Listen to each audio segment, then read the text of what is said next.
From EPAWA Weather Consulting, headquartered in Worth Whitehall, Pennsylvania, this is Weather Weeklies, an informative video of the ins and outs of weather that affect you most in the EPAWA coverage area.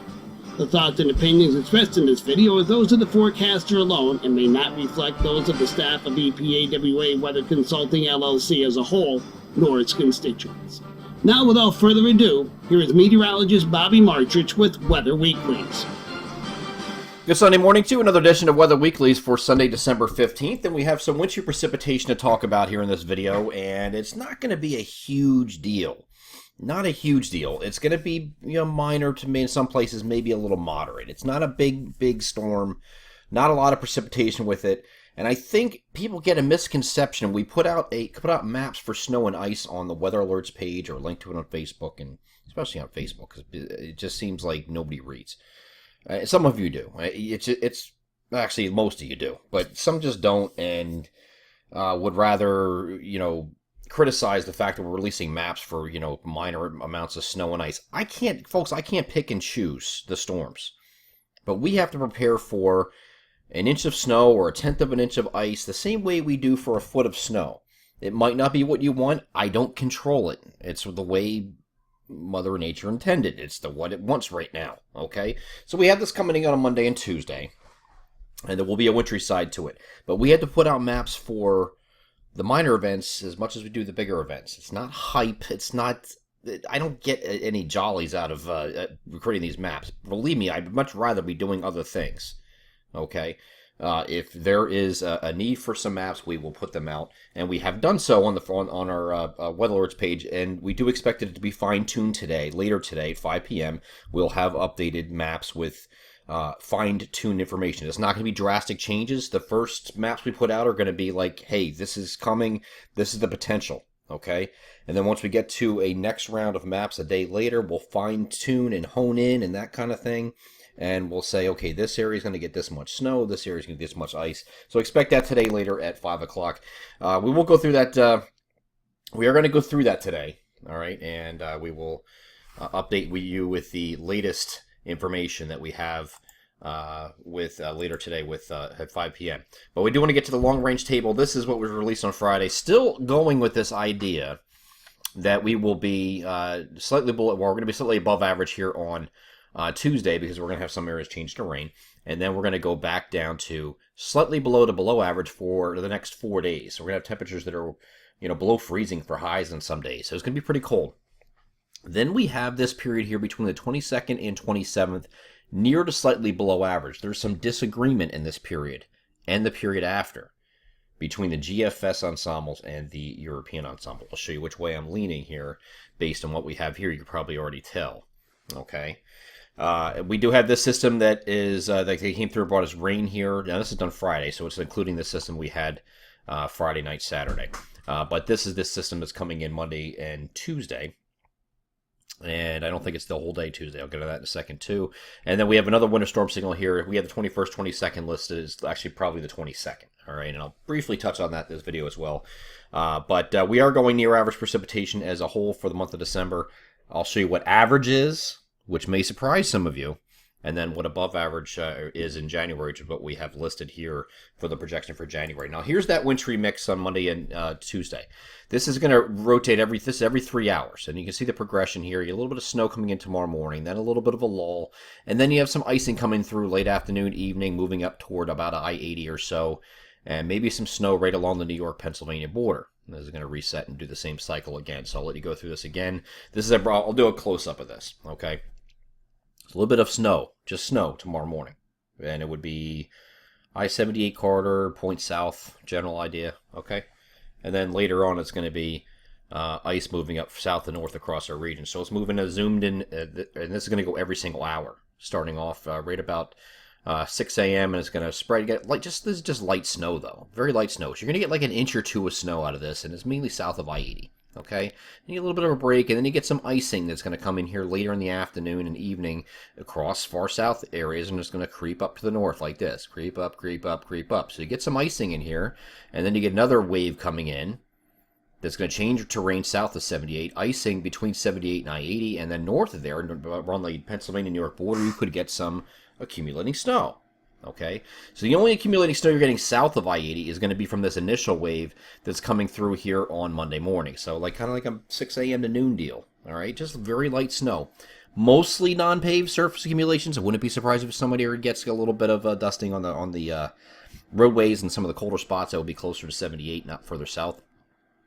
But it's mostly a non-paved event. Very light, inch, inch and a half, 2 inches, something like that. Okay, probably closer to the inch. And then we have the icing come in. Most areas are going to get up to a tenth of an inch in ice. You could have a few areas go over that, especially in areas of elevation. We will touch on that in the map today when we put that out. So that's what we're expecting. This is overrunning snow and ice, okay? So you basically have colder air in place at the surface. The deeper that colder air layer is between the clouds and the ground.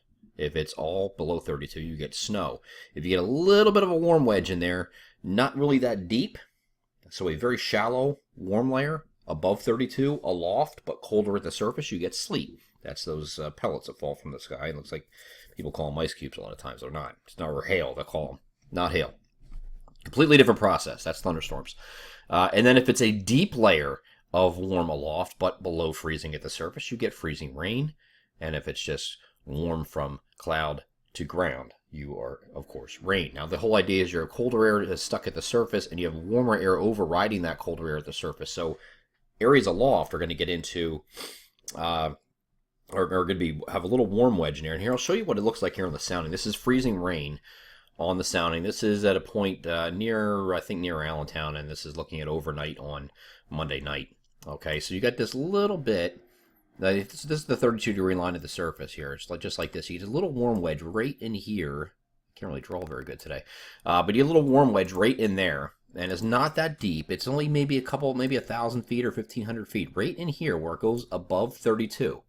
And you're 32 at the surface. So any of this rain, this is definitely raining, as it falls into the colder air, which is the surface down here, you get, it'll fall as rain, but it'll freeze on contact. Not necessarily on contact immediately, though, because it's going to be close to the 32-degree mark. So it's not going to be like an instant freeze. Like if it was 10 degrees and raining, it would be like that. Nah, it's not going to be like that here. It's going to take some time, so some of it's going to run off. So some of these ice maps you're seeing out there showing between a quarter and a half inch or even more of ice are BS, because you're going to lose a lot of that running off into the gutters, absorbing into the ground. Some of it's not going to freeze, okay? It's just going to go away. Some of it will freeze. So we have up to a tenth of an inch in most areas.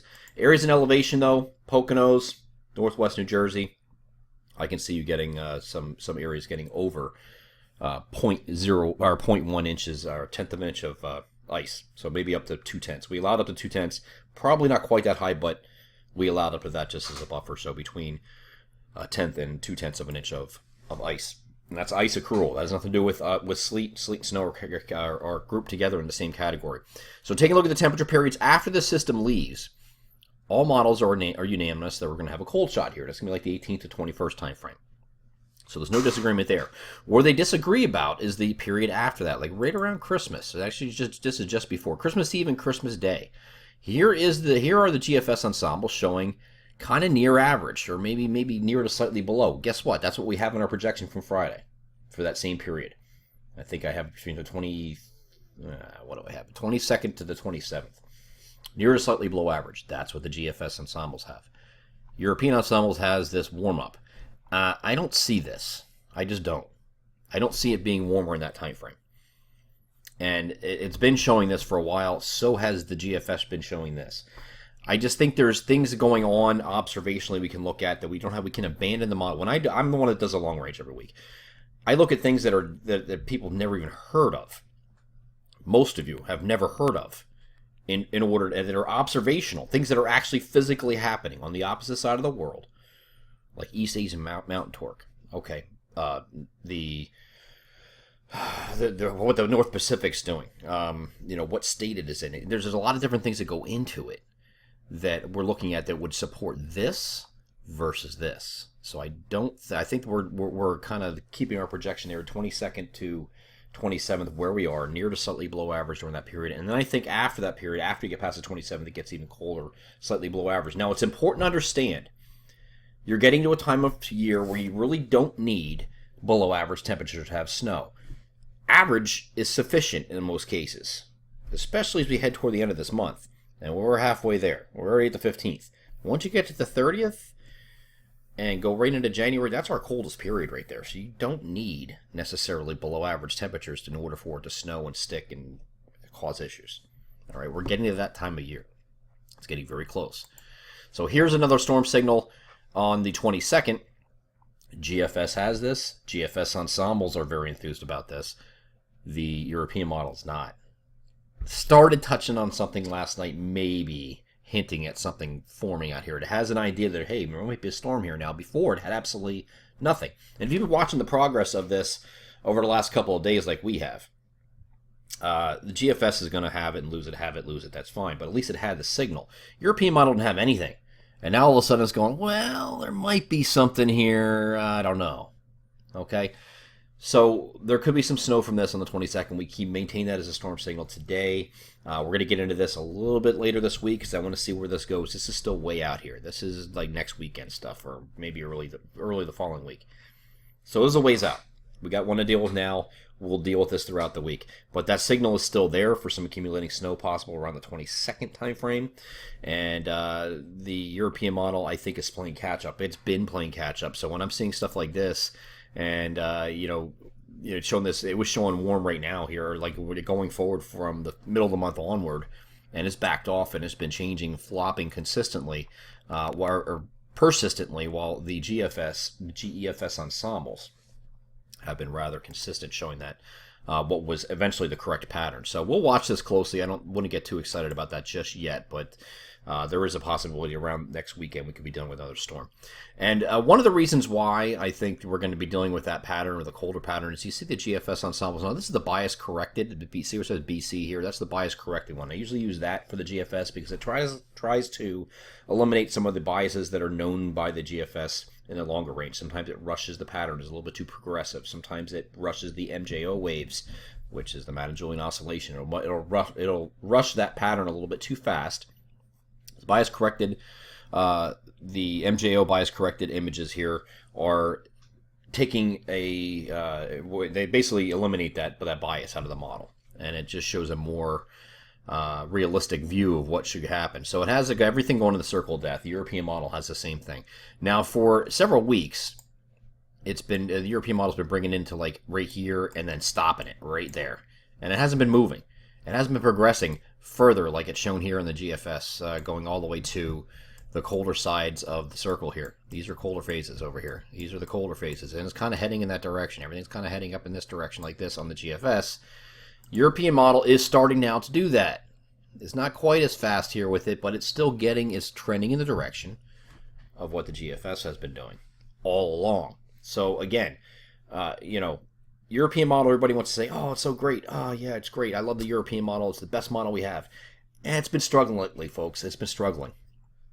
So we're going to maintain our projections that we have right now. And the teleconnections aren't much different. And it's surprising that the European model even has anything above average in temperatures here, right around the Christmas Eve, Christmas time frame, because they're the same. I mean, there's one's looking at North Atlantic oscillation. This is the Euro ensemble. This is your blocking in North Atlantic. I can show you the same thing on the GFS. It looks exactly the same. I can show you the same thing here for the Arctic oscillation, which is a cold air source, which shows the generally slightly negative, which is good if you want cold air to come into our region. Again, I can show you the European model here instead of the GFS ensemble, and it would look very similar. So the fact that they're different really ties to the Madden-Julian Oscillation and how quickly it's trying to progress on the GFS versus the European model, which kind of holds it up a little bit. And I think that's the problem when you're seeing these differences. But here's our average high and low temperatures. I've used this in the past videos a couple times, but you can see we're now December 15th, so these are your average highs. We're generally upper 30s to lower 40s across the region. Maybe some mid-50s down here, mid-40s down here by Philadelphia for highs. But we're going steadily downward in these average high temperatures. By the time we get to December 30th, most areas are in the 30s along on I-95, and they're about right around 40.